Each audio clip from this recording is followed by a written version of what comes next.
बिस्मिल्लाहिर्रहमानिर्रहीम। अस्सलाम वालेकुम नाज़रीन, हैदर जाफरी सितंबर 2025 की मंथली प्रेडिक्शन के साथ आपकी खिदमत में हाजिर।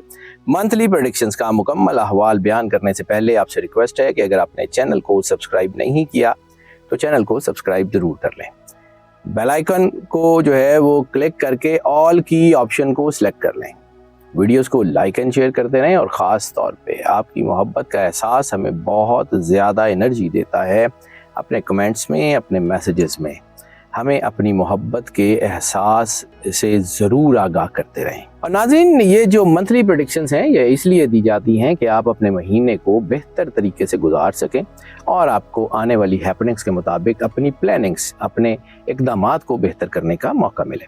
और दूसरा सवाल हमसे बार बार ये पूछा जाता है कि ये प्रेडिक्शन जो है वो सोलर इम्पैक्ट्स के तहत होती हैं या ल्यूनर इम्पैक्ट्स के तहत। हम इसको जो है वो वैदिक एस्ट्रोलॉजी में देखते हैं या वेस्टर्न एस्ट्रोलॉजी में। तो मैं बारहा अर्ज़ करता हूँ कि जब हम इन प्रेडिक्शंस को फाइनलाइज करते हैं तो उससे पहले हम सोलर इम्पैक्ट सारे के सारे देखते हैं, ल्यूनर इम्पैक्ट सारे के सारे देखते हैं। इसके अलावा इल्म जफ़र, इल्म आदात को भी मद्देनज़र रखा जाता है। यानी ये प्रेडिक्शंस आपके लिए इक्वली फ़ायदेमंद होती हैं, चाहे आप इनको जो है वो ल्यूनर इम्पैक्ट्स के हिसाब से देखें। और एक और अहम तरीन चीज़, चूँकि सितंबर जो है इसकी सारी प्रेडिक्शंस ख़ास तौर के ऊपर चांद ग्रहण के ज़रिए असर है। और मैंने चांद ग्रहण वाली वीडियो जो बड़ी तफसील से बनाई है उसमें ये अर्ज़ किया था कि 45 दिन पहले और 45 दिन बाद तक जो है ये ज़्यादातर महीना ल्यूनर इम्पैक्ट्स यानी ल्यूनर इक्लिप्स के ज़रिए असर रहेगा। उस ग्रहण के असरात जो है वो आपके ऊपर आ सकते हैं। इसलिए मैं आपसे ये भी रिक्वेस्ट करूँगा कि अगर आपने वो मेरी ल्यूनर इक्लिप्स वाली तफसीली वीडियोस दोनों नहीं देखी तो वो पहले ज़रूर देख लें, उसके बाद आपको ये मंथली प्रेडिक्शंस का अहवाल जो है वो ज़्यादा बेहतर तरीके से समझ आएगा। वो इंतहाई ज़रूरी है। सबसे पहले ल्यूनर इम्पैक्ट्स यानी चांद ग्रहण से रिलेटेड जो मैंने 2 वीडियोस अलग-अलग बनाई हैं उनको ज़रूर देख लीजिए। निज़ाम बुरूज के तीसरे स्टार जेमिनी का जिक्र कर लें तो जेमिनी में ख़ास तौर पर मरकरी की वजह से बहुत ज़्यादा जो है वो चीज़ें बेहतर हो सकती हैं। इनका विज़न बहुत अच्छा हो गया है, इनकी प्लानिंग बहुत अच्छी हो गई है।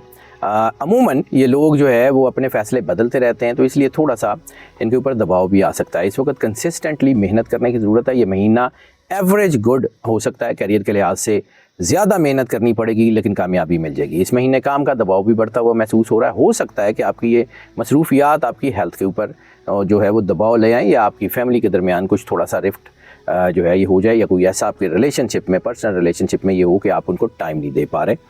तो इसकी वजह से इख्तलाफात हो सकते हैं, लेकिन अगर लहजा नरम रखेंगे तो चीज़ें बेहतर हैं। इस वक्त मुस्तकबिल की खातिर मुस्तकिल मेहनत करना बहुत ज़रूरी है, क्योंकि आपके जो है ना कमिंग फ्यूचर में आपका वक्त बहुत अच्छा हो रहा है। तो इस महीने अगर आप मेहनत करेंगे तो आने वाले वक्तों में उसका बहुत फ़ायदा होगा। इंजीनियरिंग से वाबस्ता लोग बहुत ज़्यादा तरक्की करेंगे, कारोबारी हजरात के लिए फ़ायदा होता हुआ नज़र आ रहा है। मोहब्बत के मामलात में इस महीने का पहला हिस्सा बहुत बेहतर है, दूसरा हिस्सा कुछ वीक हो सकता है। स्टूडेंट्स के लिए पहले 15 दिनों में अपनी सलाहियतें दिखाने और अपने आप को मनवाने का वक्त है। सेहत के हवाले से ये महीना ज़्यादातर तो ठीक रहेगा, लेकिन कुछ मामूली मसाइल हो सकते हैं। जुपिटर और सैटर्न की पोजीशन जो है वो मुसलसल मेहनत की तरगीब दे रही है। मेहनत का सिला ज़रूर मिलेगा, लेकिन आगाज़ में कुछ दफ्तर में झगड़े हो सकते हैं। वर्क प्लेस पे थोड़ा सा तनाव आ सकता है, लेकिन कोई पार्टनरशिप वगैरह ब्रेक होने के चांसेस नहीं है। इन हालात को समझदारी से अगर संभाल लें तो कामयाबी यकीनी है। इंजीनियरिंग, जैसे मैंने अर्ज़ किया कि उस शोबे में अफराद को कामयाबी के इम्कानात बहुत रोशन है। 13 सितंबर के बाद कैरियर में हायल रुकावटें कम हो जाएंगी। कारोबारी अफराद के लिए वक्त बहुत साजगार है, कारोबार में तोसी के लिए काम करें। इस महीने मुसलसल और मुस्तकिल मेहनत बहुत ज़्यादा कामयाबी के लिए अहम साबित होगी। माली तौर पे महीना बहुत फ़ायदेमंद है।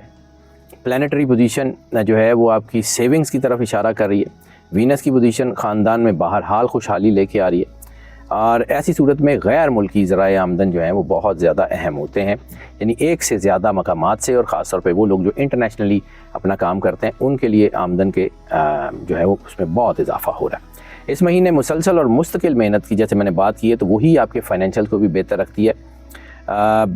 माली हवालों से ये महीना काफ़ी बेहतर है। चारों की पोजीशन बचत, जैसे मैंने अर्ज़ किया, वो करवा रही है। गैर मुल्की ज़राए आमदन आ रहे हैं, तो इसका मतलब है कि आपकी लाइफ में अच्छी चीज़ें आने जा रही हैं। ऐसी सूरत में जायदाद या नई बन जाती है, या जायदाद की कीमत में इजाफा होने से आपको खातिर ख़्वाह फ़ायदा होता है। इस वक्त जायदाद के ख़रीदने के लिए भी अच्छा वक्त है और जायदाद को जो है वो उसको यूटिलाइज़ करने के लिए भी अच्छा वक्त है।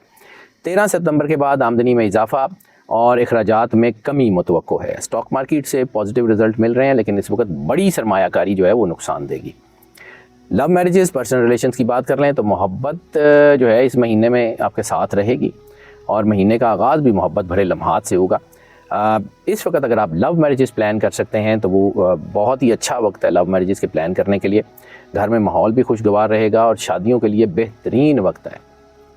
और इस वक्त अगर आप अपने किसी फ्रेंड को अपने घर वालों से मिलवाना चाहते हैं तो वो ज़रूर मिलवाइए, उसमें आपको फ़ायदा होगा। इसलिए इसमें एहतियात ज़्यादा ज़रूरी करने की ज़रूरत है कि 13 सितंबर के बाद रिश्तों में कुछ थोड़े बहुत तनाव, शक शुबा हो सकता है। अपने रिश्ते, अपनी मोहब्बत पे एतबार रखिएगा।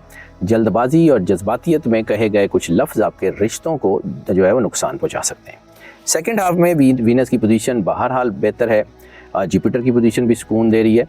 तो फर्स्ट हाफ में तो कुछ तनाव हो सकता है, सेकेंड हाफ बहुत शानदार होगा। फैमिली अफेयर्स की बात कर लें तो ये महीना एवरेज है। कुछ सैयारों के मनफी असरात हैं, तनाज़ात, इख्तिलाफ़ात का सबब बन सकते हैं। घर में तकरीबात हो सकती हैं, मेहमानों की आमद हो सकती है, खुशियों का माहौल होगा। लेकिन 13 सितंबर के बाद से पहले कोई बदअमनी भी हो सकती है, कोई राय का टकराव भी हो सकता है। लेकिन 13 सितंबर के बाद ख़ानदानी हालात बेहतर होते चले जाएंगे।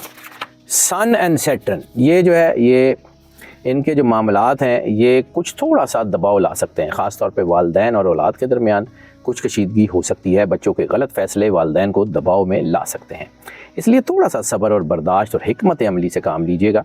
बहन भाइयों के साथ ताल्लुकात बहुत बेहतर हैं और आपको उनसे मदद मिलेगी। हेल्थ की बात कर लें तो इस महीने में हेल्थ एवरेज है, कभी सही, कभी अच्छी, कभी बुरी। मजमूई तौर पे तो बेहतर है। इस महीने कोई एलर्जी या स्किन के मसाइल हो सकते हैं। 13 सितंबर के बाद ज़हनी दबाव या पेट से रिलेटेड, पेट और जिल्द की तकलीफ़ात हो सकती हैं। ख़ास तौर पे गट केयर के हवाले से या कॉन्स्टिपेशन के हवाले से दबाव आ सकता है। इस वक्त अगर एहतियात की जाए और अपनी डाइट में जो है हेल्दी कोलेस्ट्रॉल का इस्तेमाल किया जाए तो आपकी चीज़ें बेहतर हो सकती हैं। एक्सरसाइज करें, बैलेंस डाइट लें, इंशाल्लाह चीज़ें बेहतर रहेंगी। लकी नंबर्स का जिक्र कर लें तो लकी नंबर इस महीने में आपके लिए 7 का अदद बहुत ज़्यादा लकी है। जेम स्टोन में इस महीने में सबसे ज़्यादा सपोर्टिव है पेरीडॉट। आपका सदका जो बनेगा वो बनेगा लाइट ब्लू, स्काई ब्लू का या लाइट ब्लू कलर के कपड़े का, और या फिर दूध का सदका आपको सपोर्टिव रहेगा। लकी डे का जिक्र कर लें तो लकी डे जुमेरात है।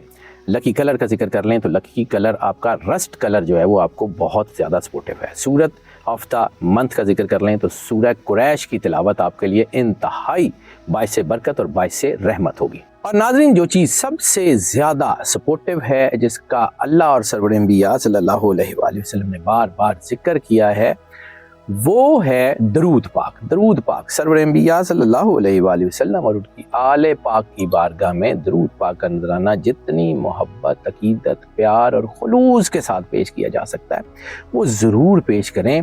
और इस वक्त में जो ग्रहण की सिचुएशंस हैं, इस वक्त में तो ख़ास तौर पे दरूद पाक का एहतमाम बहुत ज़्यादा ज़रूरी है।